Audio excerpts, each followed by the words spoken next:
Middle east report में आप सबका स्वागत है दोस्तों। रिपोर्ट चालू करने से पहले मैं आपको बता दूं कि रज़ा भाई रज़ा अनस्क्रिप्टेड रज़ा ग्राफी जो रज़ा भाई ये 24 घंटे अपडेट देने वाला एक ही इंसान है हिंदुस्तान में जिसका नाम है रज़ा ग्राफी। उनकी तबीयत ख़राब है, वो अपने चैनल पर वीडियो अपलोड नहीं कर पा रहे। उनकी तबीयत इतनी ख़राब है दोस्तों कि दुआओं की दरख्वास्त उनके लिए और पूरी दुनिया के मुसलमानों के लिए दुआ कीजिए। गाज़ा, फ़लस्तीन, लेबनान, सूडान, जितनी भी जगह मुसलमान परेशान है हिंदुस्तान के अंदर और जो दुनिया में जो भी मुसलमान परेशान है उन सब के लिए दुआ कीजिए दोस्तों। लेबनान पे हमले चालू है, गाज़ा में हमले चालू है। हाँ, यहाँ पे जंग बंद नहीं हुई तो जंग बंदी की भी दुआ कीजिए दोस्तों। किस तरह से इसराइल और अमेरिका अभी भी वॉर क्राइम कर रहे, लेबनान पर लगातार हमले जारी है। और रज़ा भाई के लिए भी स्पेशल दुआ कीजिए क्योंकि वाहिद एक ही बंदा है जो लगातार 24 घंटे अपडेट देने वाला यूट्यूब पर पूरे मिडल ईस्ट की रिपोर्ट कवर करने वाला वाहिद एक ही बंदा जिसका नाम है रज़ा ग्राफी। ऐसी रिपोर्ट जो कोई मीडिया वाला कवर नहीं करता, गोदी मीडिया से 2 दिन पहले। हाँ, और जितने भी मिडल ईस्ट के जो रिपोर्टर है और जितने भी मिडल ईस्ट के जो न्यूज़ चैनल है उनसे भी जल्दी रिपोर्ट देने वाले रज़ा भाई, तो इनके लिए ज़रूर दुआ कीजिए दोस्तों। मिडल ईस्ट की पहली खबर, ईरान ने पेंटागन को नाकाबंदी की आखिरी तारीख मुकर्रर कर दी है कि ईरान ने बोला पेंटागन को कि जो अमेरिका ने हरामी पना करके रखेला स्टेट ऑफ हॉर्मोज के पहले जो रास्ता है वो बंद करके रखा है डोनाल्ड ट्रम्प ने, उस रास्ते को पहले खोलो। ये तो हम तारीख दे रहे कि ये तारीख तक खुल जाना चाहिए, उसके बाद हम उसके ऊपर एक्शन भी ले सकते हैं। ऐसा कौन बोल रहा दोस्तों? ईरान बोल रहा। अब ईरान फुल मूड में आ चुका है कि स्टेट ऑफ हॉर्मोज से पहले जो दादागिरी करके अमेरिका ने ब्लॉकेज लगाया उसको पहले खोलो, उसके बाद डील पर बात होंगी, ऐसा ईरान का कहना है। और जो कबाब में हड्डी बनने वाला काम कौन कर रहा? अमेरिका कर रहा। अमेरिका अपना हरामी पना करके, अमेरिका अपना कुत्ता पना करके वहाँ पर ब्लॉकेज लगा रहा, ब्लॉक कर रहा रास्ता, जिसके वजह से स्टेट ऑफ हॉर्मोज भी हम नहीं खोलेंगे। अब स्टेट ऑफ हॉर्मोज नहीं खोलेगा और उधर अमेरिका भी ब्लॉक करके रखा है तो दुनिया के अंदर महंगाई बढ़ रही, पेट्रोल के दाम बढ़ रहे, गैस के दाम बढ़ रहे, फर्टिलाइज़र के दाम बढ़ रहे, हर चीज़ के, लैपटॉप, मोबाइल, जितनी भी चीज़ें हैं ना सबके दाम बढ़ रहे दोस्तों इस अमेरिका के हरामीपन की वजह से, समझ रहे। पर ये हरामीपना अमेरिका छोड़ेगा नहीं। क्यों? क्योंकि अमेरिका इस जंग को बढ़ाना चाहता है, समझ रहे दोस्तों।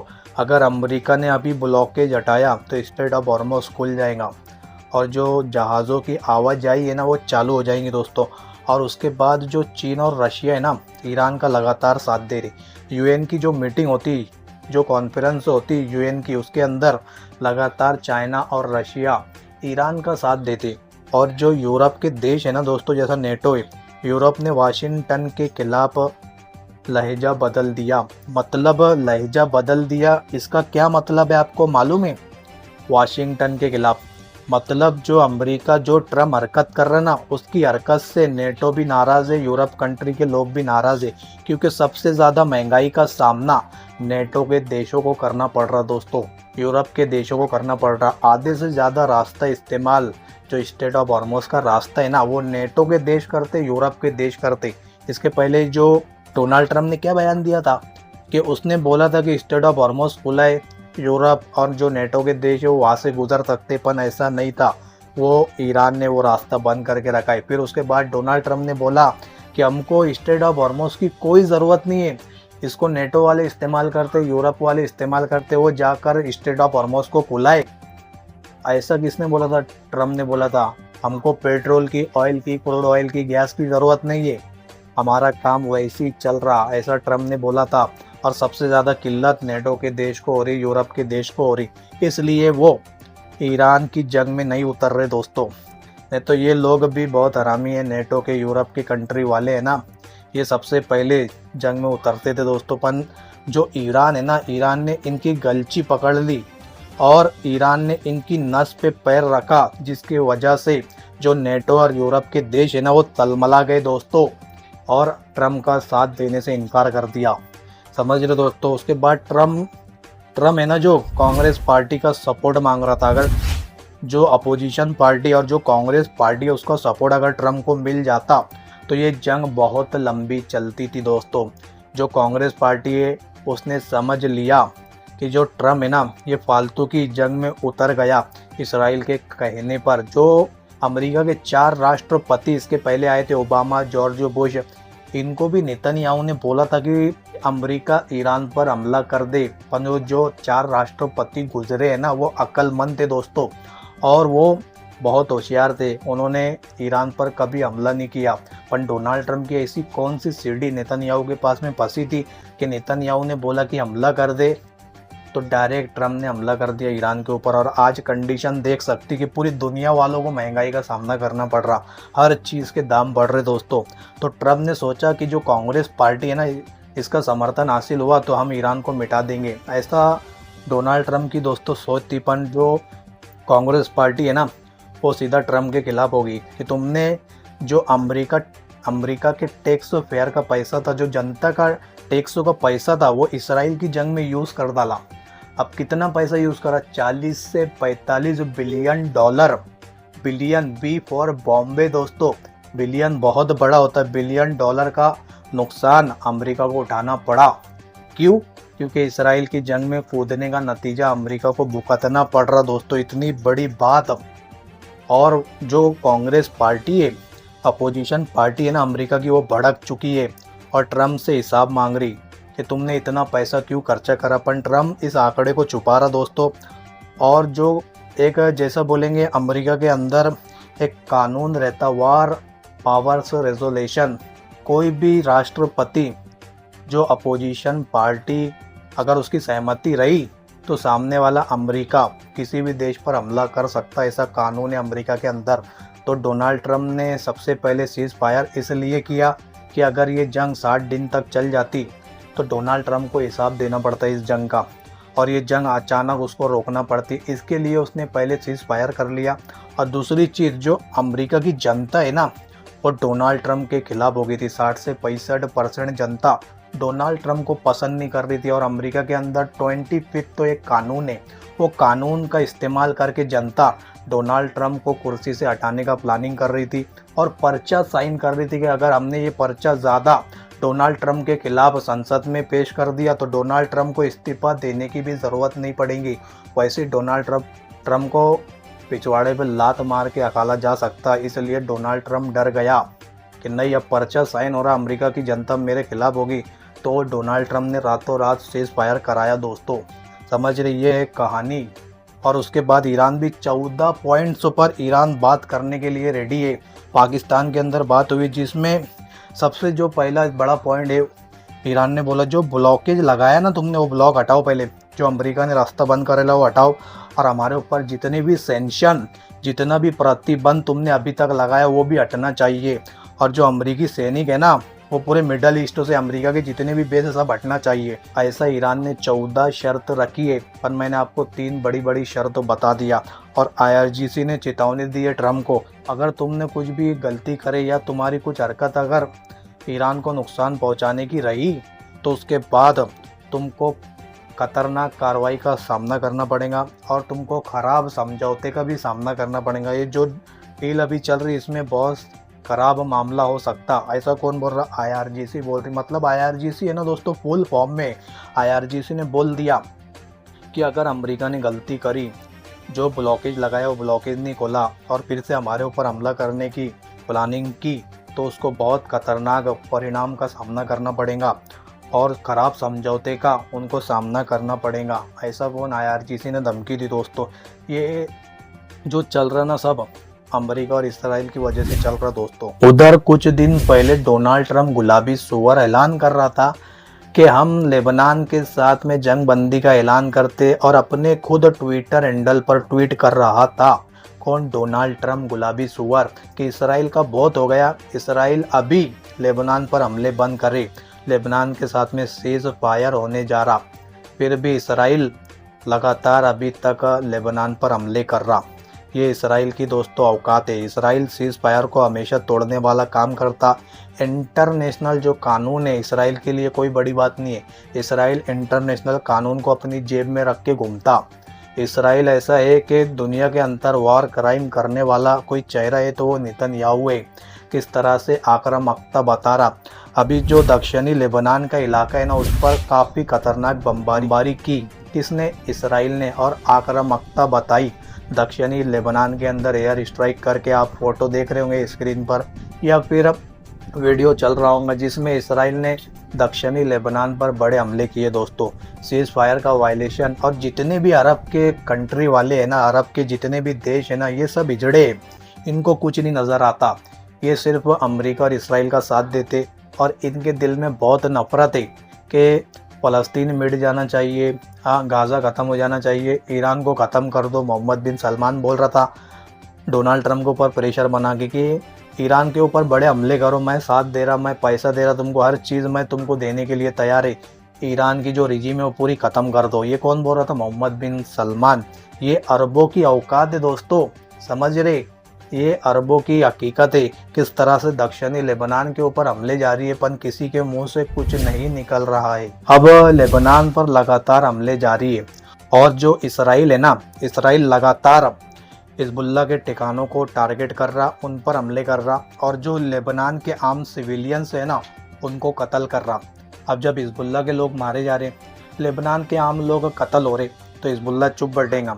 फिर हिजबुल्लाह जवाबी कार्रवाई कर रहा, लेबनान से मिसाइल अटैक कर रहा, हिजबुल्लाह रॉकेट अटैक कर रहा, और इस अटैक को रोकने के लिए, हिजबुल्लाह के मिसाइल अटैक को, ड्रोन अटैक को रोकने के लिए लगातार इसराइल प्रयास कर रहा कि हिजबुल्लाह के रॉकेट और हिजबुल्लाह की मिसाइलें इसराइल के अंदर ना गिरे। और बहुत सारे रॉकेट को इसराइल रोकने में कामयाब हुआ, पर जो रॉकेट गिरे इसराइल के अंदर वो खाली इलाकों में जाकर गिरे और उससे कुछ नुकसान नहीं हुआ दोस्तों। पर इसराइल लगातार लेबनान पर बड़े हमले कर रहा। एक सैटेलाइट इमेज से मैं आपको बता रहा कि कुवैत के बंदरगाह तेल टैंकरों से मुक्त हो, मतलब जो कुवैत की बंदरगाह, जो कुवैत की पोर्ट है जहाँ से सबसे ज़्यादा तेल एक्सपोर्ट होता था, वो बंदरगाह, वो पोर्ट बहुत दिनों से बंद है, क्योंकि ईरान ने भी उस पोर्ट को निशाना बनाया था दोस्तों। कुवैत को भारी आर्थिक नुकसान का सामना करना पड़ रहा। इसके पहले जो वो पोर्ट है ना, 1991 में जो गल्फ वार हुई थी उस टाइम पर बंद हुआ था, और 1991 के बाद अब 2026 में ये जो पोर्ट है एक लंबे समय तक बंद रहा है, जिसके बाद कुवैत को बहुत बड़ा नुकसान उठाना पड़ा। और ये रिपोर्ट कैसे बाहर आई? जो टैंकर ट्रैकिंग डेटा है ना, जो टैंकर ट्रैकर्स .com जो एक वेबसाइट है ना दोस्तों, उसने बताया जो ट्रैकर लगा रहता, जो टैंकर के अंदर ट्रैकर लगा रहता, जो जहाज़ों के अंदर जो GPS सिस्टम लगा रहता कि कौन सा टैंकर कहाँ से निकल के कहाँ जा रहा, तो उस कंपनी ने, जो ट्रैकर कंपनी है, उसने बताई कि बहुत दिन हो गए जो कुवैत का जो पोर्ट है ना, वहाँ से कोई टैंकर नहीं निकला तेल लेकर और गैस लेकर, या कोई भी आर्थिक सामान जो चीज़ों में लगता है, वो कोई टैंकर अभी तक कुवैत की पोर्ट से नहीं निकला। और ये रिपोर्ट सामने आई दोस्तों, कुवैत को भारी नुकसान का सामना उठाना पड़ रहा कि किस तरह से उसका जो पोर्ट है कितने सालों के बाद में ईरान के हमले में डैमेज हुआ, और ईरान के हमलों के डैमेज होने के बाद अभी तक वो पोर्ट चालू नहीं हुआ दोस्तों, जिसके बाद कुवैत को भारी नुकसान उठाना पड़ रहा। अभी स्क्रीन पर आपको एक सैटेलाइट इमेज दिख रही होंगी, और ये सैटेलाइट इमेज किसने जारी करा? ब्लूमबर्ग, अमेरिका का सबसे बड़ा अखबार, दूसरा the times of India, India का सबसे बड़ा अखबार, और तीसरा है मोनी कंट्रोल, और एक एजेंसी है जिसका नाम है यूरोपियन स्पेस एजेंसी। इन सब ने मिलकर एक सैटेलाइट इमेज जारी करी। और ये सैटेलाइट इमेज कहाँ की है? तो ये सैटेलाइट इमेज है खर्ग आइलैंड, मतलब ईरान की है। कि डोनाल्ड ट्रंप क्या बोल रहा था कि हमने खर्ग आइलैंड को तबाह कर दिया, हम खर्ग आइलैंड पर बड़े बड़े हमले कर रहे, तो ये अमेरिका की सब बात झूठी साबित हुई दोस्तों। अमेरिका ने खर्ग आइलैंड को निशाना बनाया था, पर जिस तरह से बड़े हमले अमेरिका और इसराइल को करना था खर्ग आइलैंड पर, वो खर्ग आइलैंड पर बड़े हमले नहीं हुए दोस्तों, क्योंकि IRGC ने धमकी दिया था अगर खर्ग आइलैंड पर बड़ा हमला करा अमेरिका और इसराइल ने, तो हम जितने मिडल ईस्ट में गैस पावर प्लांट है, और जितने बिजली घर है, और जितने ऑयल रिफाइनरी, हम सबको टारगेट बनाएंगे, और जिनका लिंक अमेरिका की कंपनी से या इसराइल की कंपनी से होगा, तो वो हम उस प्रॉपर्टी को भी निशाना बनाएंगे, और इसका परिणाम बहुत बुरा होगा। ऐसी खतरनाक धमकी IRGC ने दी थी।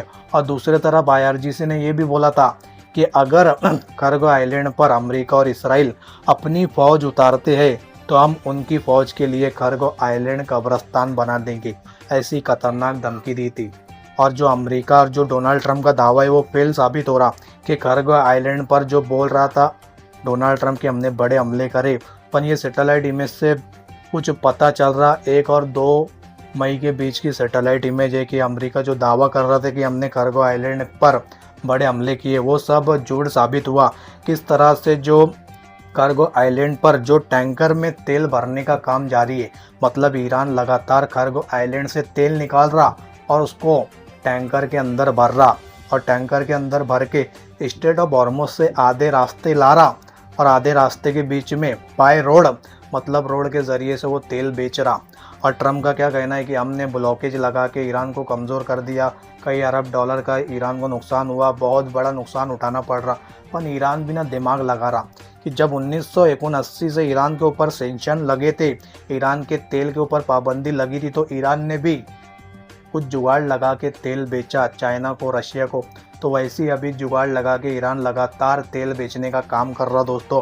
और जो ये सैटेलाइट इमेज है ना, इसमें खुलासा हो चुका है कि ईरान लगातार कार्गो आइलैंड से तेल निकाल कर अपने टैंकरों पे लोड कर रहा और उसको पूरी दुनिया में बेच रहा। ऐसा ये किसने बोला?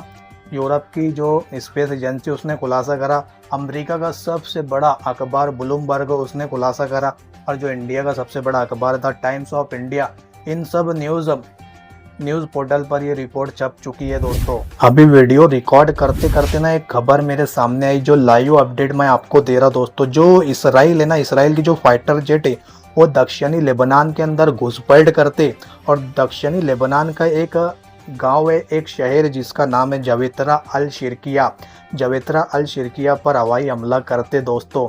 ये सीज फायर का वायलेशन है, इंटरनेशनल जो कानून है उसको तोड़ते हुए दक्षिणी लेबनान के अंदर इसराइल ने हवाई हमला करा, बमबारी करा दोस्तों। ये लाइव अपडेट मैं आपको दे रहा। और दूसरी तरफ जो अरब के हुक्मरान न सिर्फ तमाशा देख रहे कि सीज फायर का वायलेशन हो रहा, और जो लेबनान का राष्ट्रपति है, जो लेबनान का पीएम है ना, वो टकला सिर्फ तमाशा देख रहा। क्यों तमाशा देख रहा? क्योंकि अमेरिका और इसराइल की मर्जी से वो प्राइम मिनिस्टर बनाए। समझ रहे दोस्तों, अमेरिका और इसराइल ने उसको सपोर्ट दिया था, और ये हमेशा हिजबुल्लाह के खिलाफ रहता।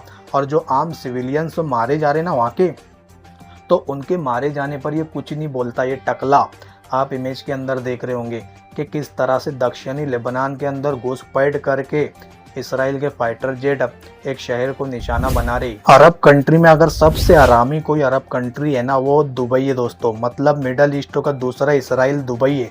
दुबई ने किस तरह से सूडान के अंदर कत्लेआम मचाया, अल्फा शहर के अंदर रैपिड सपोर्ट फोर्स जो आतंकवादी फौज थी उनको हथियार देने वाला कौन? दुबई। जो सूडान का सोना चुराने वाला कौन है? दुबई। और दुबई यमन के कुछ हिस्सों पर भी कब्जा करने की सोच रहा था, जिसके बाद सऊदी अरब का जो कंट्रोल है यमन के अंदर, सऊदी अरब ने उसके ऊपर एयर स्ट्राइक करके उसको पीछे धकेला, और जो इलाके के अंदर जो दुबई कब्जा कर रहा था ना उसको पीछे ढकेला वहाँ से, जिसके बाद दुबई वहाँ से माफ़ी मांग के निकला। और इसराइल के सबसे ज़्यादा अगर कोई करीब है तो वो दुबई है दोस्तों। अभी एक रिपोर्ट मैं आपको बता रहा कि किस तरह से दुबई पर ईरान ने इतने हमले क्यों किए, क्योंकि दुबई के अंदर सबसे ज़्यादा इसराइल की फ़ौज थी, मतलब इसराइल की सेना सबसे ज़्यादा मौजूद दुबई के अंदर थी, और जो अमेरिकी जो सोल्जर थे वो सबसे ज़्यादा दुबई के अंदर थे। जिसके बाद लगातार ईरान ने दुबई को निशाना बनाया, कभी बुर्ज खलीफा के आसपास हमला कर रहा, कभी कोई बिल्डिंग या होटल के ऊपर ड्रोन अटैक हो रहा था ईरान का। और दुनिया वाले सोच रहे कि यार इतना हमला क्यों दुबई के ऊपर कर रहा है ईरान। पर ईरान को पूरी फुल इंफॉर्मेशन थी कि सबसे ज़्यादा इसराइल के फौजी दुबई के अंदर ही मौजूद है, दुबई की पोर्ट पर ही मौजूद है। जिसके बाद लगातार ईरान ने इनको निशाना बनाया। अब पूरी दुनिया में दुबई जलील हो गया। जो उसका टूरिस्ट इंडस्ट्री थी, जो टूरिज्म था उसका दुबई का, वो पूरी तरह से तहस नहस हो गया। उसकी जीडीपी गिर गई दोस्तों, उसका इंफ्रास्ट्रक्चर, और जो एक दुनिया में एक इमेज थी कि दुबई सबसे सेफ कंट्री है, नो क्राइम नो वायलेशन, ऐसा उसकी एक इमेज थी पूरी दुनिया के अंदर दुबई की दोस्तों। पूरी इमेज को ख़राब किसने करा? ईरान ने। अब ईरान से बदला कैसे ले दुबई, और दुबई को ना हार का सामना भी करना पड़ा। किस तरह से दुबई पूरी तरह से जलील हुआ, पूरी दुनिया में दुबई की इज्जत मिट्टी के अंदर मिल गई। अब दुबई किसके ऊपर गुस्सा निकालेगा? अभी एक रिपोर्ट लगा रहा कि दुबई के अंदर जो 15 पाकिस्तानी जो शिया थे ना, शिया, तो उनको उन दुबई के अंदर से बाहर निकाल दिया गया, मतलब उनको मुल्क को बदर किया गया, उनको वापस अपने जो कंट्री है डिपोर्ट कर दिया गया। मतलब वो पाकिस्तान के शिया है तो उनको पाकिस्तान भेजा जाएगा, और उनकी जो भी प्रॉपर्टी है और जो भी उनकी चीज़ है वो सब दुबई की गवर्नमेंट ने जब्त कर ली। मतलब देख रहे शियाओं के खिलाफ दुबई के अंदर कितनी नफरत है कि जो शिया दिख रहा उसको पकड़ रहा दुबई, उसको अपने कंट्री वापस डिपोर्ट कर रहा, जो भी प्रॉपर्टी रह रही दुबई के अंदर उसकी, तो वो प्रॉपर्टी को भी जब्त कर रहा। ये है दुबई का असली चेहरा। मतलब मिडल ईस्ट का अगर कोई दूसरा इसराइल है तो वो दुबई है, और सूडान के अंदर कत्लेआम मचाने वाला दुबई, यमन के कुछ हिस्सों पे कब्जा करने की कोशिश करने वाला दुबई, इसराइल के सबसे ज़्यादा करीब अगर कोई है तो वो दुबई। ये दुबई का असली चेहरा दोस्तों, याद रखें। अब लेबनान में सीज फायर होने के बाद भी इसराइल लगातार आम सिविलियंस को निशाना बना रहा और हिजबुल्लाह के जो ठिकाने हैं ना उनको टारगेट कर रहा। मतलब दोनों तरफ से जवाबी कार्रवाई चालू है। हिजबुल्लाह और लेबनान का कहना है कि अगर हम सीज फायर का पालन भी कर रहे, सीज फायर की हम पाबंदी भी कर रहे, उसके बाद भी इसराइल हमले कर रहा तो हम फिर जवाबी कार्रवाई करेंगे। मतलब दोनों तरफ से झड़प चालू है। और इस दोनों झड़प के बीच में यहूदी लोगों का एक त्यौहार था दोस्तों, जिसको नेतन्याहू ने रद्द कर दिया और बताया कि जो गलील में माउंट मेरोन का इलाका है ना, जो माउंट मेरोन गलील एक बहुत खूबसूरत इलाका है इसराइल का, जो लेबनान और इसराइल के बॉर्डर पर है। आसपास में ये इलाका पड़ता, बड़ा खूबसूरत है। यहाँ पर जो त्यौहार बनाने वाले थे तो वो त्यौहार को नेतन्याहू ने बोला कि इसको रद्द करो क्योंकि जंग चालू है हिजबुल्लाह के साथ में। कई हिजबुल्लाह इस त्यौहार का फ़ायदा उठाकर जो त्यौहार बना रहे उन पर हमला न कर दिया, ऐसा नेतन्याहू का बयान है। और नेतन्याहू ने उस त्यौहार को रद्द करने का प्लान दिया और मतलब रद्द कर दिया। स्क्रीन पर एक इमेज आपको बता रहा मैं।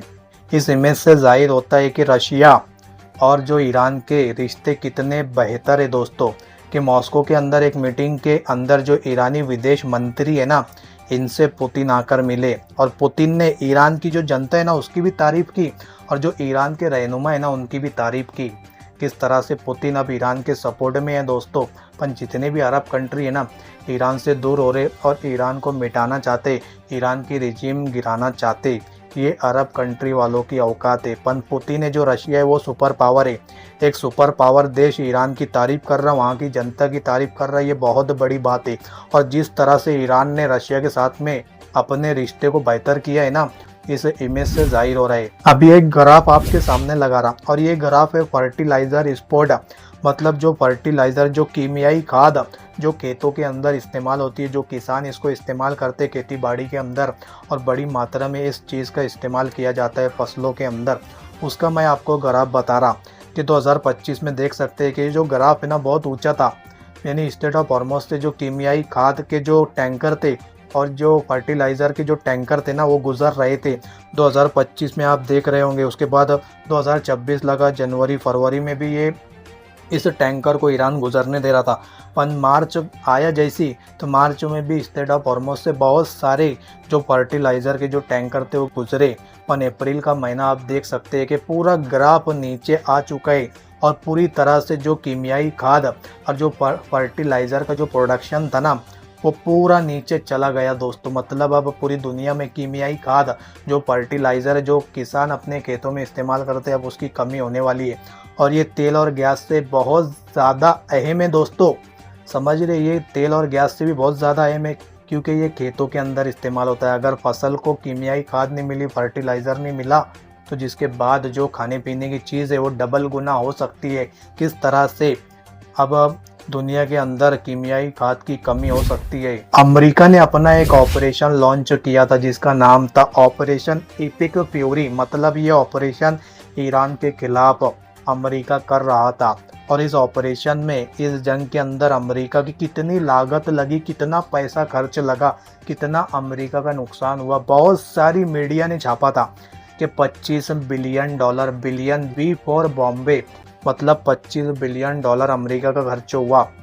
बहुत सारे जो मीडिया रिपोर्ट्स थी उन्होंने छापा था। अपन CNN जो अमेरिका का सबसे बड़ा अखबार है ना दोस्तों, इसने जो डोनाल्ड ट्रंप की चड्डी का नाड़ा है ना वो खींच लिया और उसने बताया कि 25 और 30 बिलियन नहीं, 40 से 50 बिलियन डॉलर इस जंग में अमेरिका के खर्चा हुए, अमेरिका का ड्रोन, अमेरिका की मिसाइल, अमेरिका के फाइटर जेट, अमेरिका के हेलीकॉप्टर, अमेरिका के हवाई जहाज, सबको मिलाकर अमेरिका का एयरक्राफ्ट करियर, अमेरिका का युद्धपोत, ये सब जो नुकसान हुआ ईरान ने जिन बेसिस पर अमेरिका के हमला किया, ये सब और जितने रडार सिस्टम तबाह हुए ना, सब मिलाकर 40 से 50 बिलियन डॉलर का, मतलब इतनी भारी भरकम रकम का अमेरिका को नुकसान उठाना पड़ा ट्रम्प की बेवकूफ़ी के कारण दोस्तों, कि अमेरिका इसराइल के बोलने पर जंग में उतरा और अमेरिका को हथियारों की कमी होने लगी, अमेरिका को ड्रोन की कमी होने लगी। अमेरिका की जो सबसे टॉप मिसाइल है टॉम हॉक मिसाइल,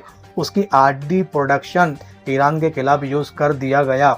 मतलब जो टॉम हॉक मिसाइल अमेरिका ने ईरान के खिलाफ यूज़ कर डाला। अब कुछ हिस्सा टॉम हॉक मिसाइल का अमेरिका के पास में बचा हुआ है दोस्तों, कि ये जंग है ना जो अमेरिका को बहुत भारी पड़ी, इसराइल को बहुत भारी पड़ी और अमेरिका का बहुत बड़ा नुकसान हुआ दोस्तों। ये कौन छाप रहा? ये CNN, कौन? अमेरिका का सबसे बड़ा अखबार। ये हमारे हिंदुस्तान का कोई गोदी मीडिया नहीं है, वहाँ का वो ओरिजिनल मीडिया है CNN। वो खुद अमेरिका का जो नुकसान हुआ है ना वो बता रहा, और जो डोनाल्ड ट्रम्प का पैजामे का नाड़ा खींचने का काम कर रहा दोस्तों। ये हिंदुस्तान में चल क्या रहा दोस्तों, कि कोई भी मुसलमान का जो ट्रेन में सफ़र करना बहुत मुश्किल हो गया है। लोग दाढ़ी टोपी देखते तो उनके अंदर का शैतान जाग जाता, ये मुसलमान है, ये कोई गलती करे या फिर नहीं भी गलती करे तो इसको मारो पकड़ के, इसको इतना मारो कि मार डालो। अभी कुछ दिन पहले एक बुज़ुर्ग इंसान, एक बुढ़ा इंसान सफ़र कर रहा था ट्रेन में, उसको किस तरह से उसकी मॉब लिंचिंग करने की कोशिश की गई, उसको ट्रेन से बाहर फेंकने की कोशिश की गई। दूसरी तरफ RPF का एक नौजवान जो मुसलमानों की दाढ़ी टोपी देखकर उनको सिर में गोली मार देता है, 2 मुसलमानों के सर में गोली मारता। बाद में रिपोर्ट आती कि वो RPF का जो नौजवान था उसकी जो मानसिक स्थिति थी वो ख़राब थी बोले, ऐसा इल्ज़ाम करके उसको जेल से बाहर छोड़ दिया जाता दोस्तों। फिर तीसरा मामला आता है कि सड़क पर एक मुसलमान नमाज़ पढ़ रहा था, पीछे से एक पुलिस वाला आता जिसके कंधे पे 2-2 स्टार लगे रहते, और वो सीधा आकर लात मुसलमान के पीछे मारता, मुसलमान जो नमाज़ पढ़ रहा था उसको लात मारता। ये संविधान के खिलाफ है। ये सब जो जितनी भी घटना हो रही, मुसलमानों की मॉब लिंचिंग हो रही, मुसलमानों को दबाया जा रहा, मुसलमानों के खिलाफ हेड स्पीच दी जा रही, मुसलमानों को टारगेट किया जा रहा, कई गाय के नाम पे मारा जा रहा, कई मुसलमान जो महिलाएं उनका कत्ल हो रहा, कई मुसलमानों की शरीयत में बदलाव करने की कोशिश की जा रही, कई मुसलमानों की मस्जिद पे हमला हो रहा, दरगाह पर हमला हो रहा, मुसलमान की दाढ़ी टोपी देखकर उनको मार दिया जा रहा, कई मुसलमानों के बच्चों को चाकू से हमला करके उनको मार दिया जा रहा है। ये जितनी भी सारी घटना हिंदुस्तान में चल रही ना, इस संविधान पर सीधा सवाल उठाती है दोस्तों, कि किस तरह से भारत का जो संविधान है, भारत का जो कानून है, भारत का जो आइन है, जो कॉन्स्टिट्यूशन है ना, वो किस तरह से कमज़ोर हो चुका है। लोग किस तरह से मुसलमानों के खून के प्यासे हो चुके हैं दोस्तों। अपन इस पर जो शासन प्रशासन है वो ईमानदारी से कार्रवाई नहीं कर रहा है। अगर कार्रवाई हो तो इस तरह से घटना ना हो, फिर भी मुसलमानों को टारगेट किया जा रहा। अभी जो तौसीफ रज़ा है उनको चलती ट्रेन से फेंक दिया गया, पहले उनको मारा गया, पीटा गया, चोरी का इल्ज़ाम लगाया गया। उसके बाद उनकी जो बीवी थी ना, उनकी बीवी ने उनको कॉल किया, या उन्होंने बीवी को कॉल किया और बताया कि मुझे मारा जा रहा, पीटा जा रहा। तो उनकी बीवी ने उनको वीडियो कॉल किया, तो वीडियो कॉल में उनकी बीवी ने खुद देखा कि मेरे शौहर को तमाचा मारा जा रहा, उनकी गलची को घसीटा जा रहा, उनको बहुत बुरी तरह से मारा जा रहा। और मैंने वीडियो कॉल के अंदर मदद भी मांगी, जिसके बाद एक इंसान उनकी मदद करने आया और उसके बाद वीडियो कॉल कट हो गया। और सुबह में उनका फ़ोन आया उनके मोबाइल से कि उनकी मौत हो चुकी है, एक हादसे के अंदर मारे गए। पुलिस ने उनका कॉल उठा के बताया कि जो तौसीफ रज़ा है इनके हादसे के अंदर मौत होगी। तो उनकी जो घरवाली थी उन्होंने बताया कि नहीं, ये हादसा नहीं, ये एक मर्डर है, ये एक कत्ल है, कि साजिश के तहत उनका कत्ल किया गया। किस तरह से शासन प्रशासन इसको बता रहा कि नहीं ये हादसा है, पर अभी जांच शुरू हो चुकी है दोस्तों। किस तरह से कोई भी मुसलमान अगर ट्रेन में सफ़र करता है तो उसके लिए ट्रेन अब सेफ नहीं है। आए दिन कोई ना कोई घटना आती है सामने कि किस तरह से नफरती जो कीड़े हैं ना, जो नफरती सूअर है, वो हमेशा मुसलमानों को निशाना बना रही। अब यहाँ पर मैं ये एक बात बोलना चाहूँगा कि जितने भी मुसलमान हैं सब इंसाफ की मांग करें, कि जो भी मौलाना के साथ में जिसने हत्या की मौलाना की, उसको कड़ी से कड़ी सज़ा होनी चाहिए। प्रोटेस्ट करे, हर चीज़ जो कानूनी कार्रवाई है ना उसकी मांग करे दोस्तों। सोशल मीडिया पर हैशटैग चलाए कि मौलाना तौसीफ़ रज़ा को इंसाफ मिलना चाहिए। अगर आज हम इंसाफ की मांग नहीं करें तो कल अपना भी नंबर आ सकता है दोस्तों। किस तरह से नफरत पूरे हिंदुस्तान में फैल रही, भारतीय संविधान को तोड़ा जा रहा, संविधान की धज्जियां उड़ाई जा रही और किस तरह से एक समुदाय को दबाने की कोशिश की जा रही दोस्तों। अगर आज हमने इसके लिए आवाज़ नहीं उठाई तो कल के दिन अपना भी नंबर आ सकता है दोस्तों। इसलिए आवाज़ बुलंद कीजिए, सरकार से इंसाफ की मांग कीजिए और जितना ज़्यादा हो सके हैशटैग चलाइए कि तौसीफ़ रज़ा को इंसाफ मिलना चाहिए दोस्तों। मेरी मैं वीडियो यहीं ख़त्म करता हूँ। अगर वीडियो ज़रा भी अच्छा लगे तो वीडियो को शेयर कीजिए और जितने भी मुसलमान भाई है फ़लस्तीन, गाज़ा, लेबनान, सूडान और जितनी भी जगह मुसलमानों पे जुल्म हो रहा है सबके लिए दुआ कीजिए। खुदा हाफिज़।